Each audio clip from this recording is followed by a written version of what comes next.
Good afternoon. Today we are also joined by a group of young women with the ambition of taking my job one day.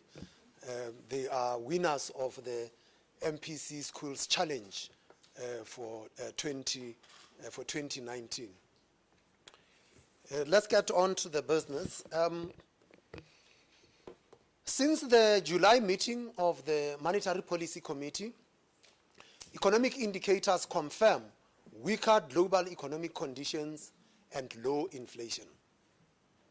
Central banks in advanced economies have provided more monetary accommodation, helping to ease global financial conditions. Downside risks from escalating trade and geopolitical tensions remain pronounced. In the second quarter of this year, South Africa's GDP rebounded from the contraction experienced in the first quarter, but economic activity levels still remain weak. Monthly inflation has been around the midpoint of the inflation target range, as food and services inflation remained subdued. The year-on-year inflation rate, as measured by the Consumer Price Index for all urban areas, was 4.3% in August. Goods price inflation in August was 3.9%, while services price inflation remained at 4.7%. Food price inflation rose to 3.9% due to rising cereal and bread prices.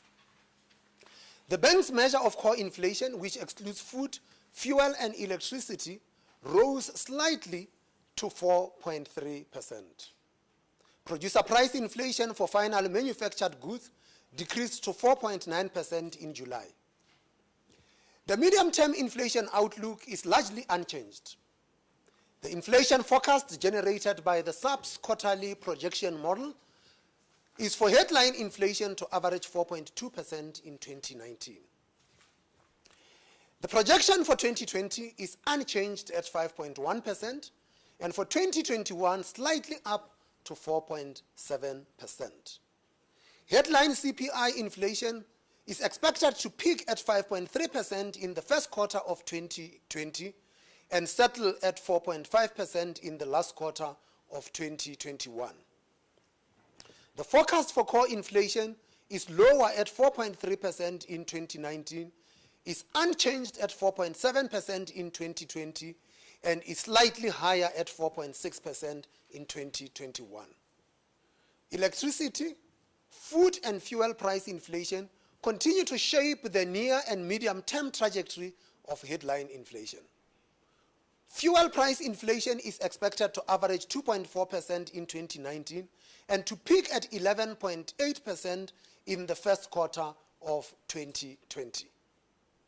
While food price inflation has generally surprised on the downside, it is expected to peak at about 6% in the third quarter of 2020. Electricity prices came out higher than expected in August at 11.8%, but remain in line with the forecast. Inflation expectations have continued to moderate gradually. According to the Bureau for Economic Research third quarter survey, expectations for headline inflation are down slightly for 2019 to 4.6%. Expectations for 2020 remain unchanged at 5% and eased from 5.2% to 5.1% for 2021, reaching the lowest levels since 2007. 5-year ahead inflation expectations also declined to 5%.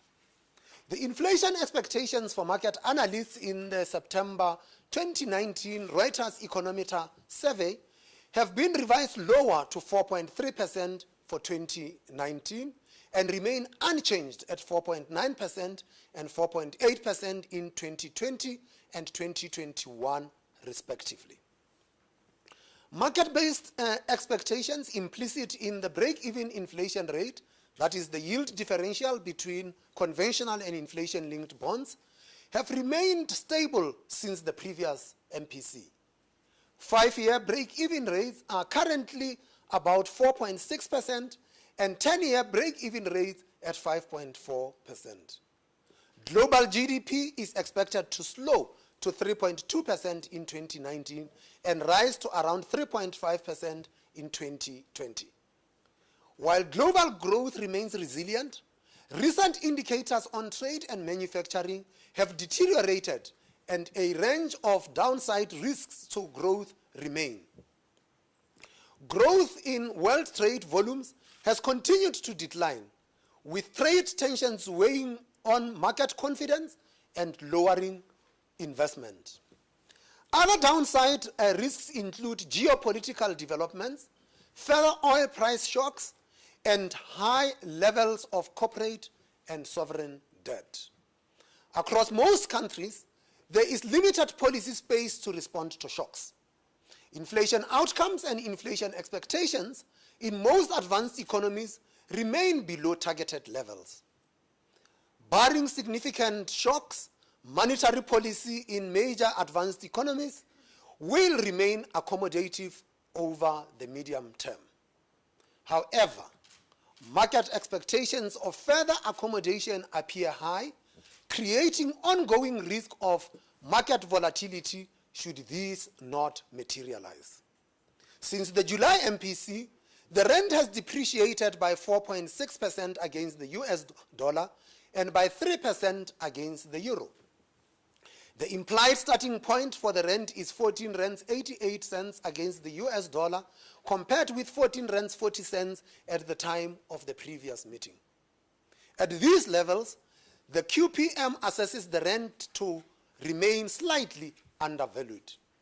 While the rand has benefited from improvements in global sentiment, investors remain concerned about domestic growth prospects and fiscal risks.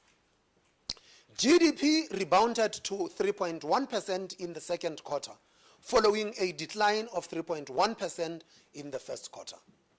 The sharp quarterly rebound was caused by stronger output in nearly all sectors, including investment and government consumption spending.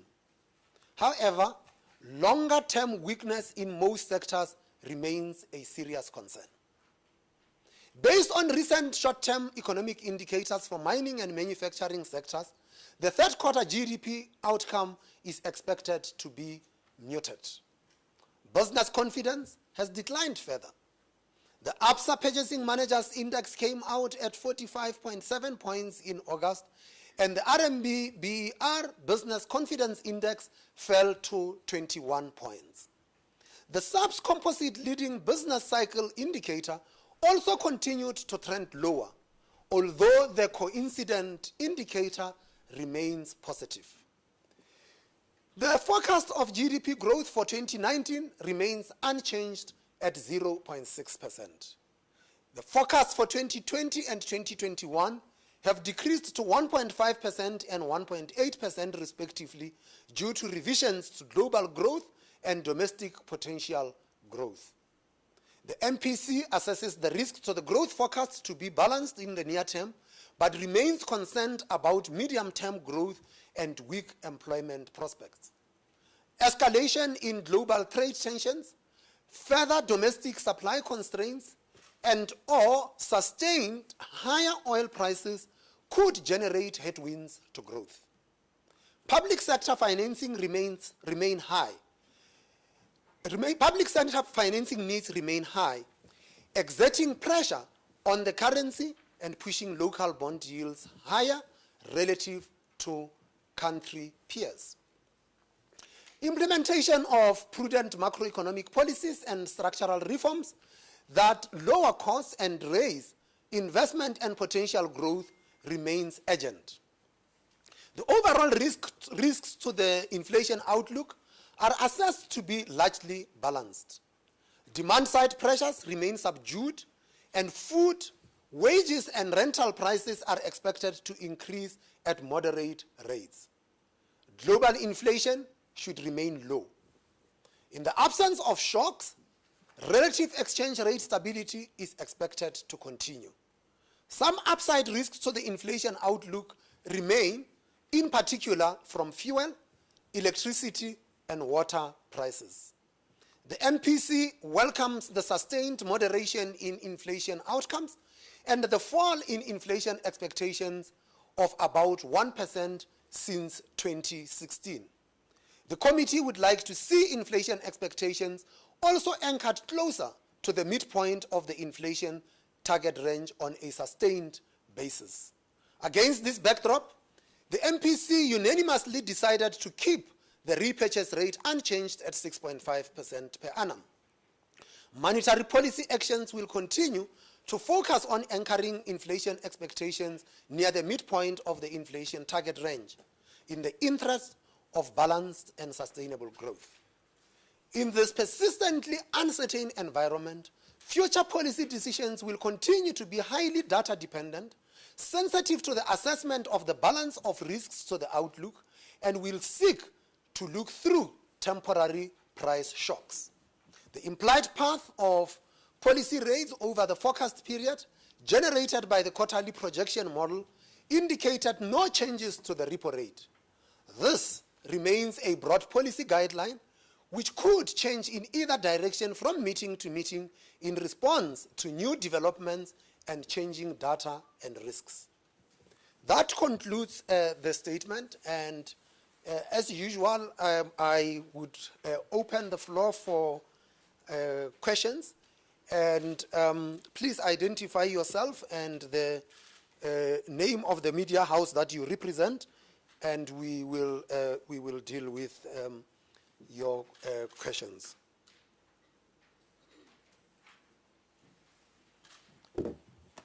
Amukela.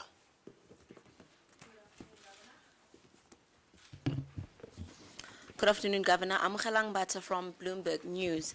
Governor, in the context of the attacks that we saw in the Saudi oil refinery over the weekend,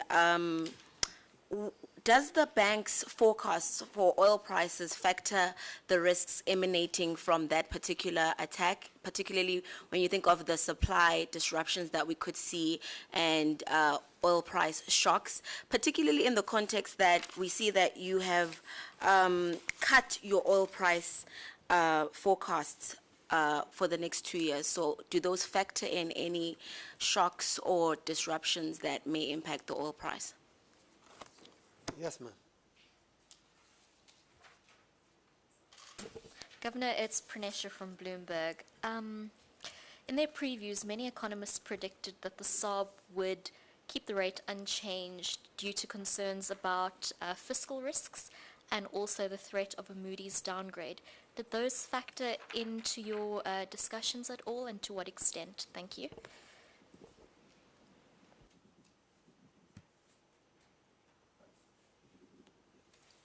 Is that it?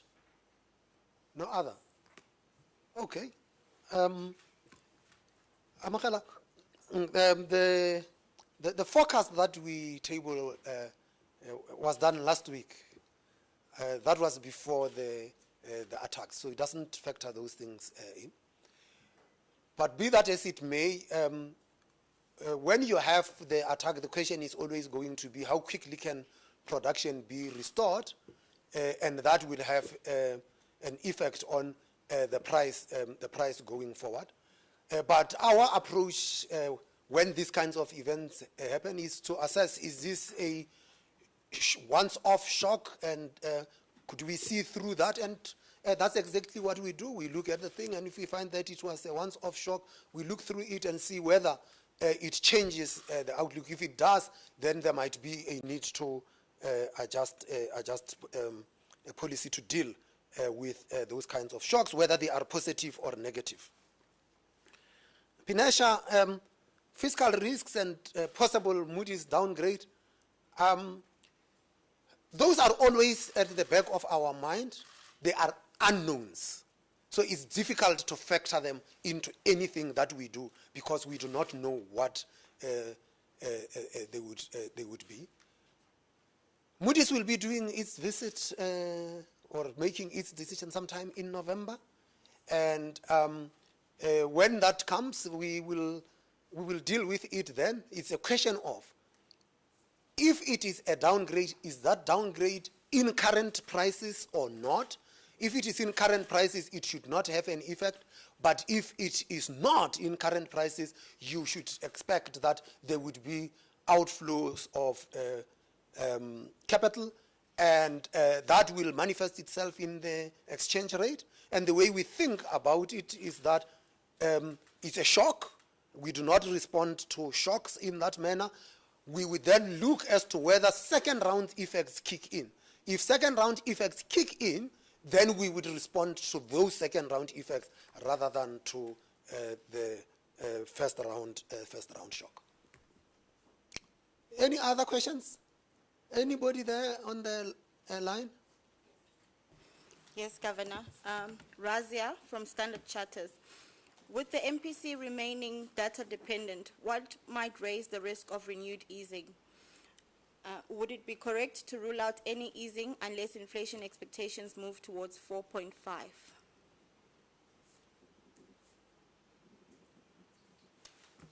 Is that it? That's Thank you it very from much.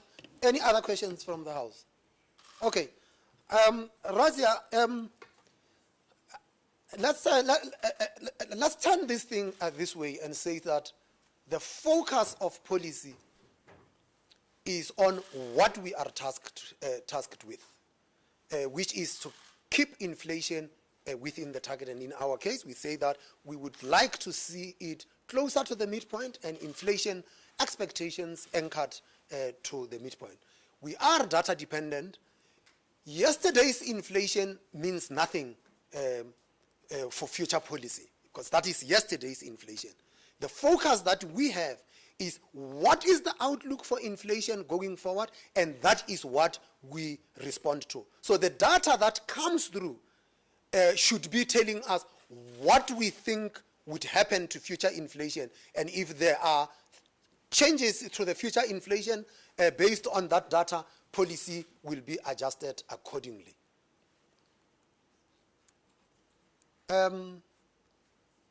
Lucanio. Hi, Governor.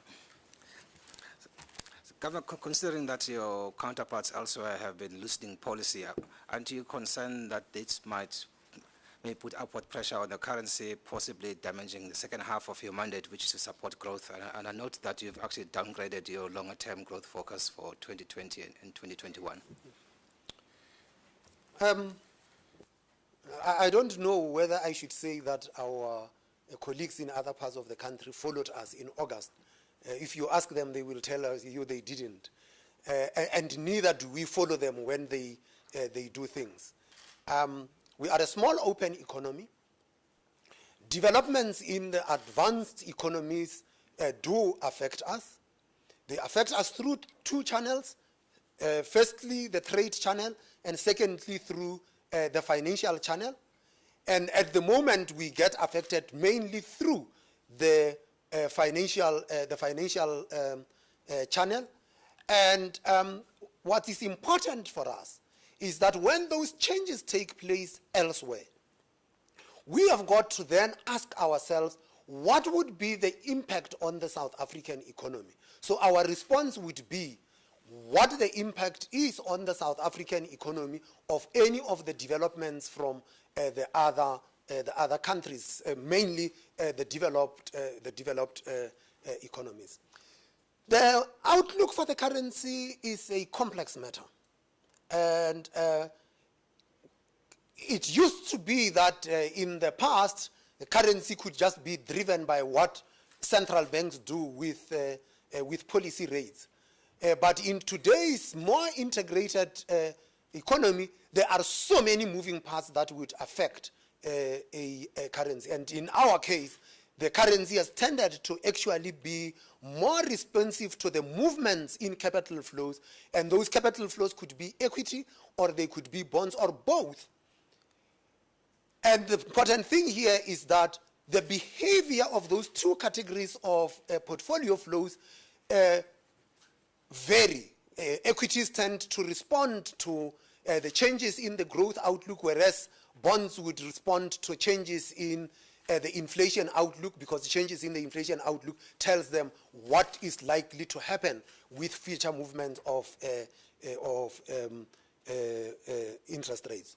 So cut a long story short is that we do not see pressure on the exchange rate just because our colleagues elsewhere had moved and had cut rates. They face different circumstances. The US had cut rates because they are trying very hard to generate inflation. That is not the problem we have in South Africa. So we keep on comparing ourselves to countries which have got a low inflation problem. Our problem is not that we have got low inflation. And so we get assessed differently. Well, in the absence of any further questions, Sianda, you also want to ask a question? Governor, 3.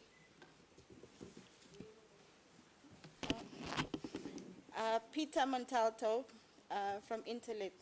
Governor, can you please talk a little to the likelihood of structural reforms, particularly in light of the Tito paper, and if reforms don't come, does the central bank have to take a different view on rates higher or lower? Yeah. Michael Potgieter from ETM Analytics. 2 questions for the governor. Has the bank assessed to what degree is the government's high financing requirements crowding out credit extension to the private sector? And is the bank concerned that we see offshore investors offloading SA government bonds further? If so, what scenario planning is taking place around this? Andrew Matteni from BER. Governor, it seems to be very dovish statement, yet unanimous, for no change in the repo rate. This seems to be large shift from unanimous of a 25 basis point cut in July. Can the governor help to explain this? Last one, Governor. You said 3. This is the last one. To what degree do you assess that a downgrade from Moody's is priced into the market? I've dealt with that one, so there is no need. Thank you very much. The likelihood of structural reforms, it is good that such a discussion is taking place, but it's the other guys down the road who must deal with structural reform. We have been raising these things for a long time, that we need the structural reform to lift the potential growth rate of the economy, and we are glad that finally government is talking about those structural reforms. Relationship between structural reforms and rates, it is not that apparent what the relationship would be, because monetary policy reacts to cyclical factors rather than the long-term structural issues. And Michael had a question about government's financing requirement and whether it is crowding out private investment. Too early to tell. We do not have that information or any evidence that there is a crowding out. And the crowding out most of the time also works in a closed economy. We have got an open capital account where you have got participation by foreign players in our bond market to the extent of around 36% of government's debt being held by foreigners. So there is access to capital flows from elsewhere. So we can access foreign savings through that mechanism. So. Yeah, let me leave it there. And then the thing about offshore investors coming out, I think that it is in the same manner that I dealt with the question earlier. It's a function of whether we are downgraded or not. It's a function of whether the downgrade has been priced in or not. And at the moment, none of us can give you definitively whether the thing is priced in or not. Okay. Ma'am. My learners want to ask questions. Yes, I just wanted to make sure that the adults are done. Lukhanya. So, hi, Governor. So I was just slightly intrigued with how the QPM works, because last time, it was implying a cut before the end of the year. But based on your statement, things are broadly much balanced, if unchanged. But the QPM has changed. I'm just wondering what has caused that to change, because it doesn't seem like it's your inflation forecast has changed or anything else has changed. Okay. Now it's an easy one. The QPM said that we must cut rates in the fourth quarter of this year. We decided to do it in July. So once you have done it, the QPM will say, okay, it's done. So because it's done, there is no need, and that is why it remains flat. Okay. So that was the thing. Thank you very much. And my dear learners, you have got a question. Oh, the adults are competing with you. Sorry, Governor, it's just a follow-up on Lucanio's question. Does that mean that a rate cut is ruled out for the rest of the year? Like we said, the QPM is a guide.